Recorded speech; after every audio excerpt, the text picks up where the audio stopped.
to our special series, Cash Cleanup.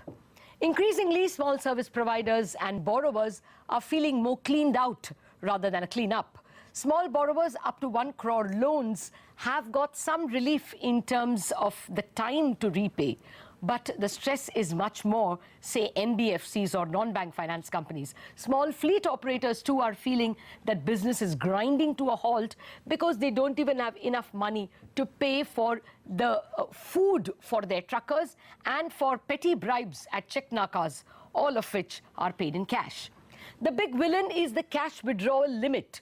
But Reserve Bank believes the limits have to stay because not all the currency required to replace the notes have been printed and dispatched. So, can the near-term pain be alleviated anymore with some tweaks? And is there a long-term gain to all this pain? To answer both these questions, I have with me Professor Jaimini Bhagwati of the Reserve Bank Chair Professor at the ICRIER team, Usha Thorat, former Deputy Governor of the Reserve Bank of India, Gurvinder Singh, Vice President, Bombay Goods Transport Association, and Sudha Suresh, the CFO at Ujjivan Financial Services. Well, welcome to the show, all of you. Let me start with you, Sudha, because I was under the impression that you people have already got some kind of relief. Loans up to 1 crore can be repaid with a lag, and NBFCs and banks don't have to provide for them or classify them as NPAs. What then is the problem at your end? Our request was very clear. We said that these 3.5 crore women borrowers would find it very difficult to be able to pay in the new legal tender. So for a very short period, subject to such caveats as a tenor and a limited time frame, can the regulators look at we collecting the old 500 or 1,000 rupee notes in terms of the repayment, and this would be deposited obviously in various banks. We would also be able to give a complete documentation because all our customers have a KYC norm, have some kind of the other of KYC. Okay. We could file returns with the RBI, in fact, in terms of the collections made between this period, which could say extend up to December 31st, and in all probability, at least give them the comfort that there is no kind of funneling of a black money here possible here. Point taken, Sudha. Let me come to Gurvinder. Gurvinder, what is your specific problem in terms of, a cash crunch? We have a few short-term problems and a few long-term problems. Short-term problems being functionality at the moment. We do not have enough cash to function, as this industry is 80% dependent on cash. We are not able to function on our daily transactions as such. We need to pay the drivers approximately 500 bucks for eating on a daily basis.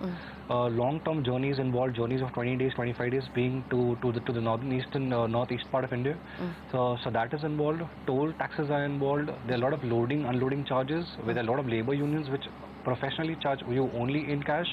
With regards to the payment of penalties which are charged at state borders, with regards to oversized consignments, all these need to be paid in cash at the same time. So for one transaction, if I would like to point out that my consignment is oversized at the Maharashtra border, I need to pay a fine of 10,500 rupees immediately in cash. So that is just one vehicle. So if I have a fleet of 50 plus vehicles, multiplying the same immediate effect onto these things. For example, let's take like the 10 vehicles are usually in transit towards this one point. So I do not have enough cash to function as such. So this business is going to come to a standstill because of non-availability of cash. Okay. So your prime request would be that the withdrawal limit be raised to how much? Surely. I've discussed this earlier as well. The point being, the fuel consumption is still okay. A few people have some petro card systems which work like debit cards to purchase diesel.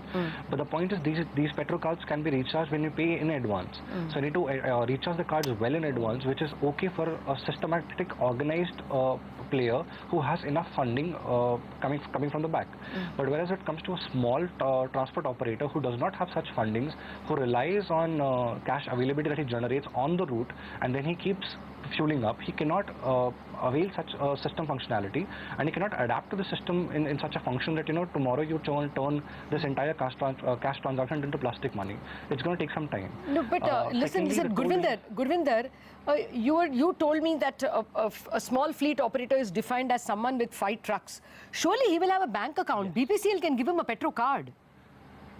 But what about the amount that he needs to pay in advance? Where will that come from?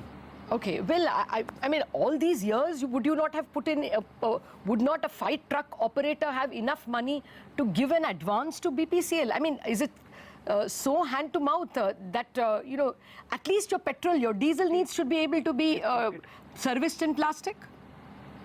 It involves a time delay. See, once the contract has been confirmed, the vehicle needs to be loaded. So for loading, it requires money. Once the vehicle has No, been loaded, I accept all your other. I accept your food and your, you know, your Checknaka payments and all that.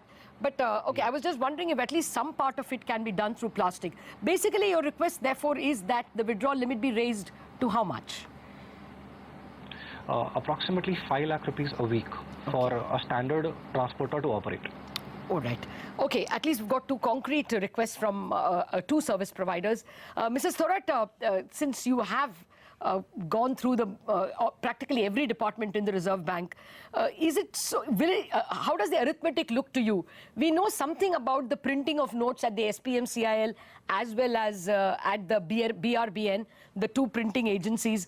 Do you think it's going to be a long time before RBI will be able to raise the cash limit? The withdrawal now is pretty small. I think it is 50,000 for an operator like Gurvinder. Lata, I think we have to discuss this issue in terms of the shortage of currency on one hand and how to really deal with the short-term problem of alleviating the pain of so many millions and millions of especially small people, both in the urban and the rural areas and amongst the truckers as well. So I think on the one side, if we look at the issues relating to currency management, I'm sure the Reserve Bank and the government are doing the best they can, making the presses work, triple shift maybe, and producing 100 rupees and new 500 rupees in as much quantity as possible, lifting the currency directly from the presses to the chests, and then making sure that, you know, we use all the, like on a war footing, use all the military trucks and the planes and the trains and whatever possible. And also recycle soil notes of low denomination. We may have to put up with dirty notes for some time, but that's better than not having any notes at all.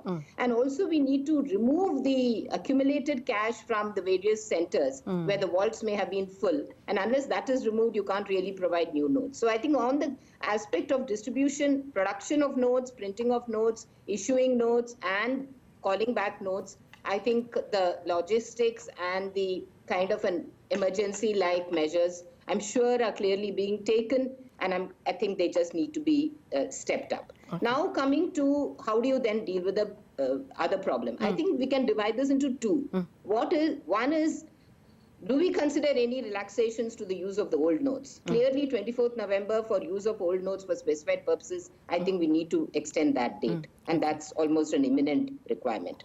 The other one is for allowing old notes to be used for repayment of loans, including overdue loans, maybe up to a certain value limit, both in NBFCs, PACs, MFIs, maybe mapped into PA, PAN and Aadhaar cards. Also the SHGs which are linked to the banks.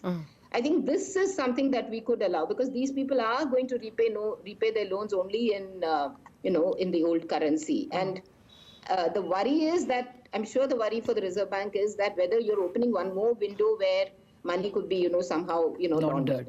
But I think that is a risk and a risk, and there is a benefit, easing the pain benefit. So I think there is a balance of judgment one has to use, and maybe one has to depend upon the reporting system to really then track whether there are unusual aberrations in this and whether it's being misused. The other, I think, more important thing, Lata, if I can, make the point, is whether we can really, for a short time, think of a small value prepaid card in a denomination of, say, 2,000 and 10,000, which would be like a bearer card, which will have a definite validity only up to 31st December, which could be issued by banks and other payments providers, which can be used at any POS outlet. Now, it would mean that you'll have to buy a card with a new 2,000 rupee note. But since change is difficult, it can be used at any terminal.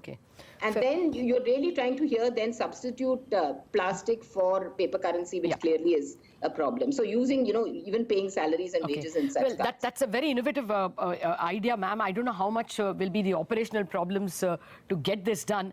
We have to take a mandatory break, but I want to ask both you and Professor Jaimini now how to, look at the operational problems and whether, the shorter-term pain is much more than the expected long-term gain. That question in a minute after this break.